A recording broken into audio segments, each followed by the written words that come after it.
জুলাই সনদের কার্যকারিতাকে যদি নিশ্চিত করতে হয়, এলএফও করতে হবে।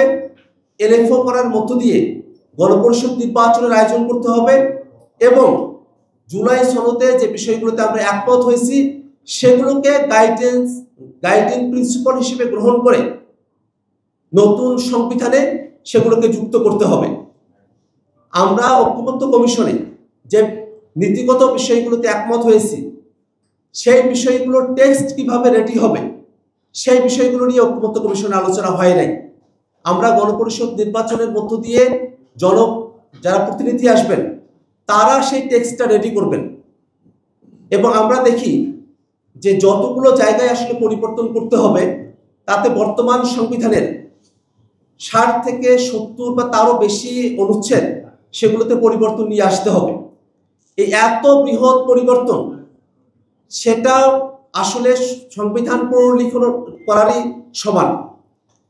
যখন আমরা সংবিধানকে আসলে শুরু থেকে শেষ পর্যন্ত নতুন করে লিখতেই আমাদের হচ্ছে, সেখানে নতুন সংবিধানের প্রবর্তন করা, গণপরিষদ নির্বাচনের মধ্য দিয়ে নতুন সংবিধান প্রণয়ন করা, সেখানে অনেকে কেন বাধা দেখেন সে বিষয়টা আমাদের কাছে এখনো পর্যন্ত ধোঁয়াশার জায়গা তৈরি করেছে।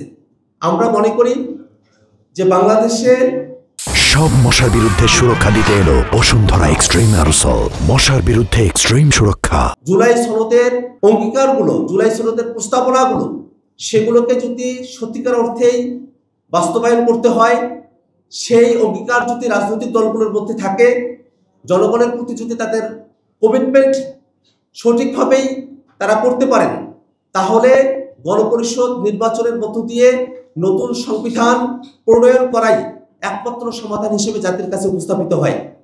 আমরা বাংলাদেশের রাজনৈতিক দলগুলোকে, বাংলাদেশের সুশীল সমাজের ব্যক্তিবর্গ এবং আপামর জনতার কাছে আহ্বান রাখি যে বাংলাদেশ যেন আর কখনোই ফ্যাসিবাদী সংবিধানে ফিরে যেতে না পারে, যাতে হাসিনার রেখে যাওয়া সংবিধান বাংলাদেশে আবার ফ্যাসিবাদের উপাদান নিয়ে ফ্যাসিবাদী শাসন কাঠামো বাংলাদেশে আর ফিরে না আসে, সেই আকাঙ্ক্ষার জায়গা থেকেই ৭২-এর মুজিববাদী সংবিধান, হাসিনার রেখে যাওয়া সংবিধানের পরিবর্তে নতুন একটি সংবিধানের দাবিতে বাংলাদেশের সকল রাজনৈতিক দলকে একমত হওয়ার আহ্বান রাখছি।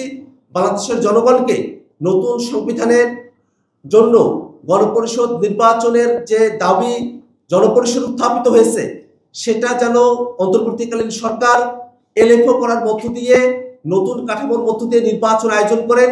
এই জুলাই সনদের ভিত্তিতে সেই নির্বাচন আয়োজিত হবে, সেই দাবি আমরা সরকারের কাছে রাখতে চাই। ধন্যবাদ সকলকে।